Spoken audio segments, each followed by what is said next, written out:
vraiment avoir une de leurs journées typiques, donc ça demandait d'être là dès leur réveil. Or, un militaire, ça se lève bientôt. Donc on s'est levé à 4h30 du matin, enfin 4h pour la photographe Zulera Nordine.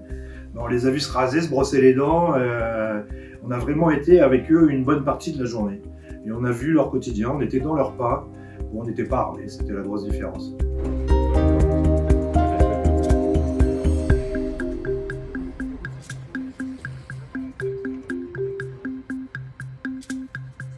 Donc ces militaires n'ont en aucun cas une mission de police. Ils ne sont pas là pour remplacer les policiers ou les gendarmes.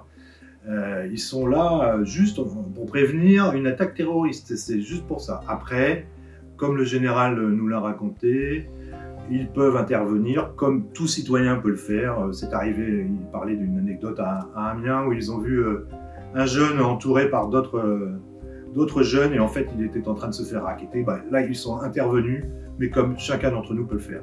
Après, ils ont passé l'affaire à la police. Allez, on court plus.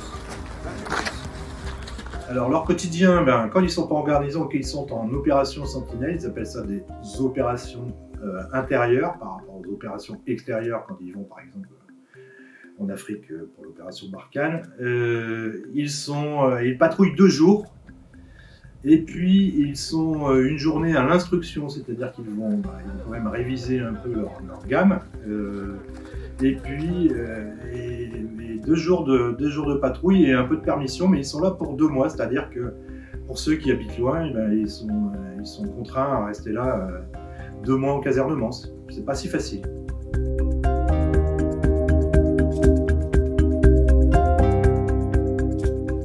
Les choses qui m'ont frappé, c'est assez simple. Il y a le fait que moi, quand j'ai fait mon service militaire, on avait un fusil fabriqué en France, les véhicules étaient fabriqués en France. Et bien maintenant, je ne sais pas si c'est avec l'Europe ou avec les appels d'offres, en tout cas ça a changé. Maintenant, le fusil mitrailleur, enfin le fusil d'assaut n'est plus français, il est allemand. Et les véhicules, comprenez, qui étaient des Peugeot si je ne m'abuse, et bien maintenant ce sont des Ford. Et pas n'importe quel Ford, des Ford 4x4 destinés au marché asiatique. Et en fait, ils ont été aménagés pour l'armée française. Par exemple, pour donner un exemple, les vides-poches, on peut mettre un fusil d'assaut dedans. Allemand, voilà. Alors évidemment, une opération comme celle de Sentinelle, ça a un coût. Par exemple, en ce moment, il y a 250 soldats qui sont dans notre région, la région des Hauts-de-France, et qui patrouillent. Donc évidemment, ça a un coût, il faut les payer, ces gens, leur matériel aussi. Il y a même d'anciens militaires qui s'interrogent, est-ce qu'on n'oublie pas d'instruire ces militaires? Est-ce que ça coûte pas trop cher par rapport à l'effet? Est-ce que même ça n'attire pas l'agressivité? Nous avons posé la question au général Dazémar, qui vient d'être nommé à la tête de la zone de défense nord, pour résumer les Hauts-de-France.